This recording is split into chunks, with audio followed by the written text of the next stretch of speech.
Shalom, shalom, shalom. Want to start off souls by giving no praise to Yahweh, Bashem, Yahushua, Bashem, Kakadash.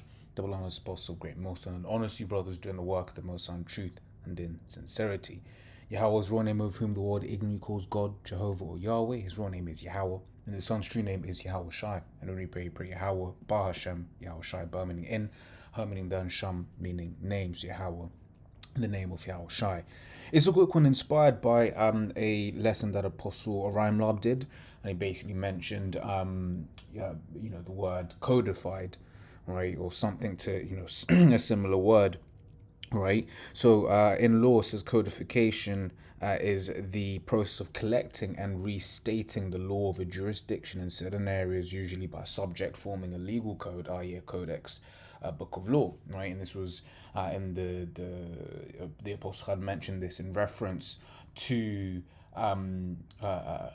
Draco, right, draconian law. Right, it says codification is one of the defining features of civil law jurisdictions. In common law systems such as that of English law, codification is a process of converting and consolidating judge-made law or uncodified statutes enacted by legislature into statute or law.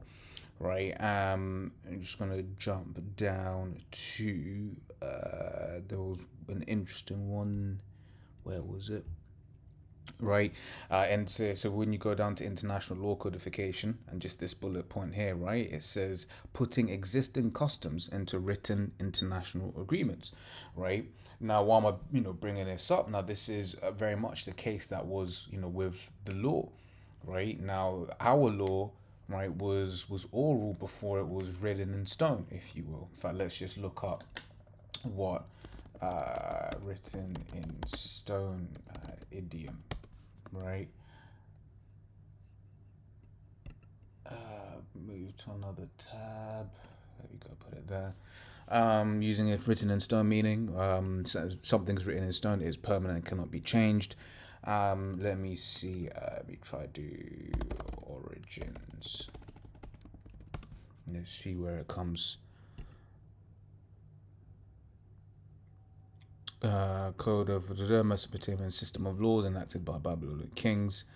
Okay, so look, they're saying it's going back to there, but this is what I would have expected, right? So surely high on the list will be written in stone. The phrase comes in the book of Exodus, etc., etc., etc.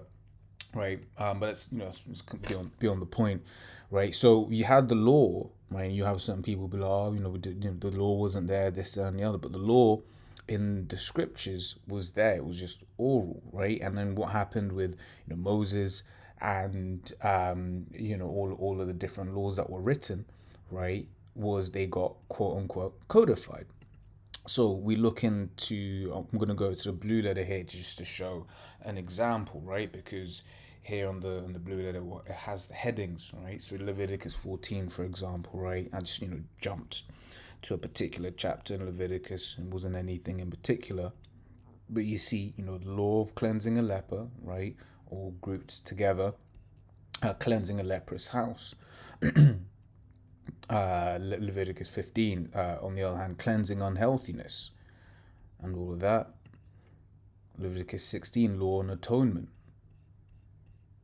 Then also at the end, an annual atonement, right? So still laws and atonement, right? Leviticus 17, blood for atonement, right? Leviticus 18, laws on immoral relations, right? And there you also have the one on, a man with a man or a woman with woman, right? Which people be like, oh, that's you guys are X, Y, Z, you're bigots or whatever, what have you. But actually, no, the scriptures talk on all forms of immoral relations, right? It's just there are some that are more prevalent than others, right? The alphabet group being one of them, right? But for instance, a man, sleeping with his mother, right? Man sleeping with his stepmother, those are all immoral relations, right?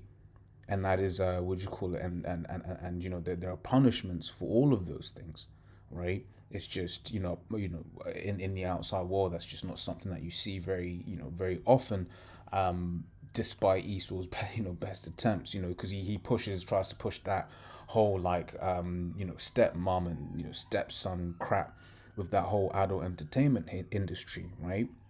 just straight up wickedness, straight up witchcraft, right? Leviticus 19, idolatry forbidden, and then sundry laws, which in looked at says of various kinds, several, right? So it's, as you see here, it's just kind of touching on loads of different things, right? And then Leviticus 20, right, on human sacrifice and immoralities, right? So those are just examples of, the scriptures and the law being codified, right? But they were known. It was, we did have examples of that, right? So I'm just going to grab a few, right? This is Jeremiah 39 and 7, for example, right? It says, and it came to pass after these things that his master's wife cast her eyes upon Joseph, and she said, lie with me. But he refused and said unto his master's wife, behold, my master wotteth not that which is with me in thy house, right? So in the house, and he hath committed all that he hath to my hand. There is none greater in this house than I, neither hath he kept back anything from me but thee, because thou art his wife. How then can I do this great wickedness and sin against the Most High? Right? So that would have been classed in, sexual immorality, right? As we had just, saw the different headings, right? Because that's adultery, right? You ain't supposed to be sleeping with, another man's woman, right? It doesn't matter if she's and this is an example because that was a thing, right? Jake tried to say, oh yeah, but if her husband isn't an Israelite, then would you call it? Then it's okay. No, it ain't okay, right? Scripture says whatever the Most High hath put together, let no man cut asunder. Right? It says that they shall become one flesh, right? Oh, and I was just looking at my notes here, right, in terms of this idea of codification, if you will. I know Apostle Ramlab speaks a few times about has spoken a few times, but in terms of the law, an individual basically came up with the acronym MCDC, right? And, in terms of how the law is split up, right? You've got moral, civil, dietary, and ceremonial, right?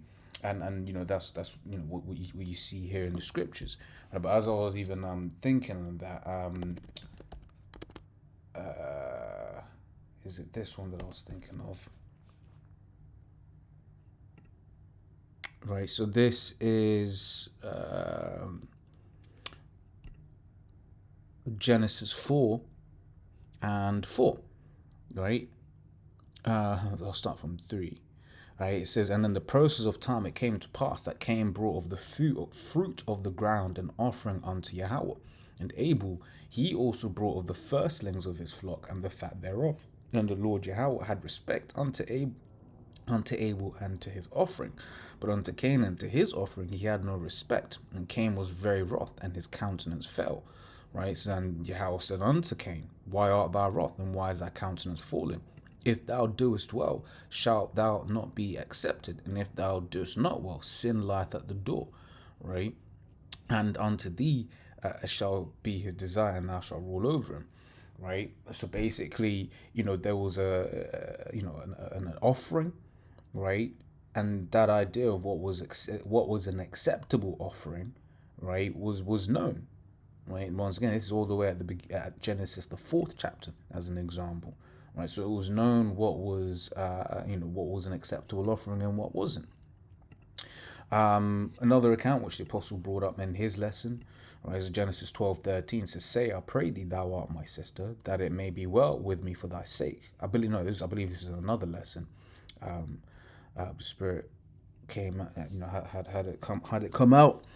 So it says that it may be well for thy sake, and my soul shall live because of thee. Right, and it came to pass that when Abraham was coming to Egypt, the Egyptians beheld the woman that she was very fair.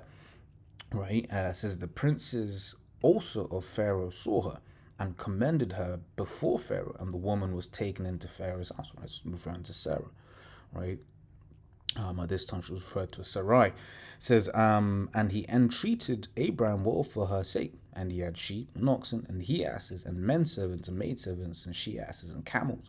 Right, and Jehovah plagued Pharaoh and his house with the great plagues because of Sarai, Abraham's wife. And Pharaoh called Abraham and said, "What is this that thou hast done to me? Why didst thou not tell me that she was thy wife?" Right.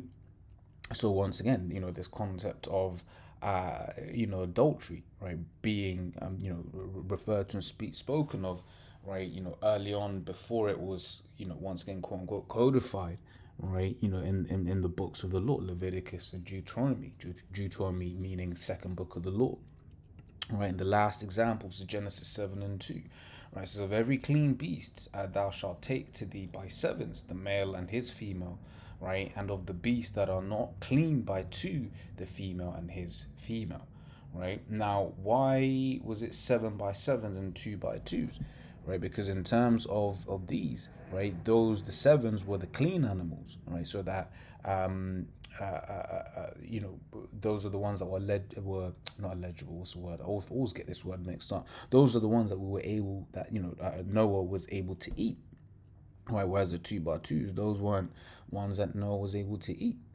Okay, so just an example on that, right? So yeah, that was pretty much the point, right, on that, because once again, you have these people that basically say, and that try and say that the laws weren't written. Now there were examples, right, of lacking a better phrase, or examples when certain things were winked at. For instance, you have Jacob and his two wives, right, two sisters, right? You ain't really supposed to be dealing with sisters like that, right? You have the one, and then you have what do you call it, and then that's it, right? Whilst the sister lived. Let me try to find that real quick.